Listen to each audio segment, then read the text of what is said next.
महाभारत भारतीय महाकाव्य है जो कई महत्वपूर्ण पात्रों और कहानियों से भरा हुआ है। उनमें से एक प्रमुख पात्र धृतराष्ट्र हैं, जो हस्तिनापुर के राजा थे। धृतराष्ट्र जन्म से ही अंधे थे, लेकिन इसके बावजूद उनके 100 पुत्र और एक पुत्री हुई। यह एक ऐसा प्रश्न है जो अक्सर लोगों के मन में उठता है कि दृष्टिहीन होने के बावजूद धृतराष्ट्र के इतने सारे संतानें कैसे हो सकती हैं। इसका उत्तर हमें महाभारत के धर्म, सामाजिक रीति रिवाजों और उस समय की मान्यताओं में मिलता है। इस निबंध में हम इस प्रश्न के विभिन्न पहलुओं पर विस्तार से चर्चा करेंगे। धृतराष्ट्र का जीवन परिचय। धृतराष्ट्र महाराज विचित्रवीर्य और अंबिका के पुत्र थे। जब ऋषि वेदव्यास को विचित्रवीर्य की विधवाओं से पुत्र उत्पन्न करने के लिए बुलाया गया, तो अंबिका ने घबराकर अपनी आंखें बंद कर लीं, जिसके परिणामस्वरूप धृतराष्ट्र अंधे पैदा हुए। धृतराष्ट्र बचपन से ही दृष्टिहीन थे और इस कारण उन्हें हस्तिनापुर का राजा बनने का अधिकार नहीं मिला। उनके छोटे भाई पांडु को राज्य का उत्तराधिकारी बनाया गया। धृतराष्ट्र का विवाह गांधारी से हुआ, जो गांधार देश के राजा की पुत्री थी। गांधारी ने धृतराष्ट्र के प्रति अपनी निष्ठा प्रदर्शित करते हुए आजीवन अपनी आंखों पर पट्टी बांध ली, ताकि वह अपने पति की स्थिति को समझ सकें और उनका दुख बांट सकें। इस प्रकार धृतराष्ट्र और गांधारी का विवाह भारतीय समाज की उच्च मान्यताओं और निष्ठाओं का प्रतीक माना जाता है। धृतराष्ट्र के 100 पुत्रों का जन्म। धृतराष्ट्र और गांधारी के 100 पुत्रों और एक पुत्री का जन्म महाभारत के सबसे रहस्यमयी और चमत्कारी घटनाओं में से एक माना जाता है। जब गांधारी गर्भवती हुई तो उन्होंने 2 वर्षों तक गर्भ धारण किया। 2 वर्ष बाद जब उनका गर्भ नहीं फूटा तो गांधारी को बहुत निराशा हुई। क्रोध और निराशा में उन्होंने अपना गर्भ गिरा दिया। उस गर्भ से एक लोथड़ा निकला, जिसे देखकर गांधारी अत्यंत दुखी हुई। गांधारी के इस स्थिति को देखकर ऋषि वेदव्यास ने उस लोथड़े को 100 भागों में विभाजित किया और उन्हें घी में भरे हुए 100 कलशों में रखवा दिया। इन कलशों से ही 100 पुत्रों का जन्म हुआ। इस प्रकार धृतराष्ट्र और गांधारी के 100 पुत्र और एक पुत्री उत्पन्न हुए। इनमें से सबसे प्रमुख पुत्र दुर्योधन था, जो कौरवों का सबसे बड़ा और सबसे प्रमुख व्यक्ति था। अंधत्व और संतानों का संबंध। अब प्रश्न यह उठता है कि दृष्टिहीन धृतराष्ट्र के इतने सारे बच्चे कैसे हो सकते हैं। इसका उत्तर हमें भारतीय पौराणिक कथाओं और उनके प्रतीकात्मक अर्थों में मिलता है। धृतराष्ट्र का अंधत्व सिर्फ शारीरिक दृष्टिहीनता तक सीमित नहीं था, बल्कि यह उनके मानसिक और नैतिक दृष्टिहीनता का भी प्रतीक था। उनका अंधापन इस बात का प्रतीक था कि वह अपने पुत्रों के कर्मों को सही गलत के दृष्टिकोण से नहीं देख पाते थे। उन्होंने हमेशा अपने पुत्र दुर्योधन का साथ दिया, चाहे वह कितना भी अनैतिक कार्य क्यों न करे।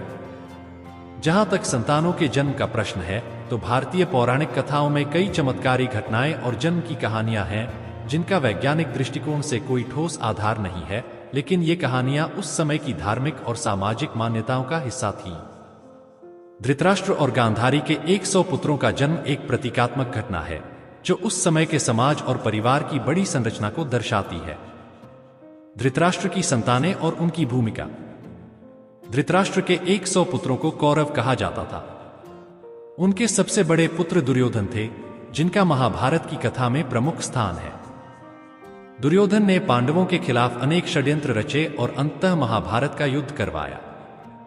धृतराष्ट्र के अन्य पुत्रों में दु, शासन, विकर्ण और दु सह प्रमुख थे। दुर्योधन और दु शासन महाभारत के प्रमुख खलनायक के रूप में जाने जाते हैं, जबकि विकर्ण को एक न्यायप्रिय और धर्मपरायण कौरव के रूप में देखा जाता है। धृतराष्ट्र का अंधत्व और उनके पुत्रों की गलतियों पर उनकी चुप्पी महाभारत के प्रमुख नैतिक शिक्षाओं में से एक है। धृतराष्ट्र ने अपने पुत्रों की अनैतिकता को देखा, लेकिन वह हमेशा अपने पुत्रों का पक्ष लेते रहे। इसका परिणाम यह हुआ कि उनके पुत्रों ने गलत मार्ग अपनाया और अंततः उनका सर्वनाश हुआ।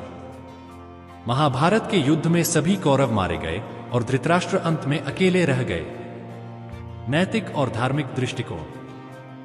धृतराष्ट्र के अंधत्व को कई नैतिक और धार्मिक दृष्टिकोणों से देखा जा सकता है। यह सिर्फ शारीरिक दृष्टिहीनता का प्रतीक नहीं था, बल्कि यह उनके नैतिक और मानसिक दृष्टिहीनता का भी संकेत था।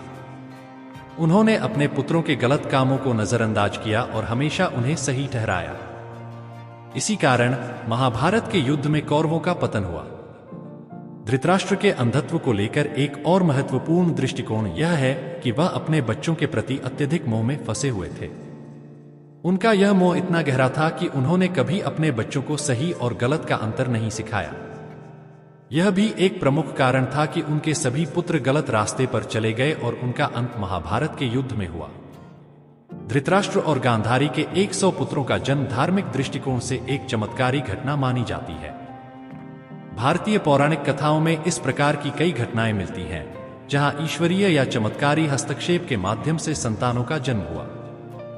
इसका मुख्य उद्देश्य धर्म और अधर्म के बीच की लड़ाई को दर्शाना था, जहां धृतराष्ट्र के पुत्र अधर्म का प्रतीक थे और पांडव धर्म के प्रतीक थे। सामाजिक और सांस्कृतिक दृष्टिकोण।